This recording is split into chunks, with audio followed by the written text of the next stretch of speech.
நீங்க எங்க அடிக்கிற சத்தம் அங்க கேக்குது. நாங்க பாடுறதுக்கு டிஸ்டர்ப் ஆகுது. ஹலோ, இது ஒன்னும் கான்சர்ட் ஹால் இல்லங்க, குடி இருக்கிற வீடு. ஆனினா அடிக்கதான் செய்வாங்க. உங்களுக்கு பாடணும்னா போங்க, போய் ஸ்டுடியோல போய் பாடுங்க. நான் யாருன்னு தெரியுமா? நான் எவ்வளவு பெரிய சிங்கர்னு தெரியுமா? நீங்க எவ்வளவு பெரிய ஆளா வேணா இருந்துட்டு போங்க, எனக்கு என்ன வந்துச்சு? என் வேலைக்கு தான் நான் இம்பார்ட்டன்ஸ் கொடுப்பேன். மியூசிக் கம்போசிங் நடக்குது, அது எவ்வளவு பெரிய விஷயம் தெரியுமா? கொஞ்சம் கூட சென்சிபிலிட்டியே கிடையாதா? ஹலோ, உங்களுக்கு உங்க மியூசிக் முக்கியம்னா எனக்கு இந்த ஆணி அடிக்கிறது தான் முக்கியம். ஹலோ,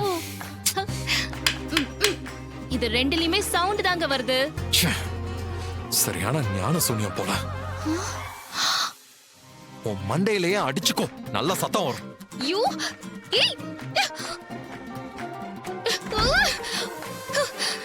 நானா ஞான சூனியம்? நீ தாண்டா ஞான சூனியம். இன்றே டவுன்லோட் செய்து உங்கள் ஃபேவரட் ஷோக்களை என்ஜாய் பண்ணுங்க.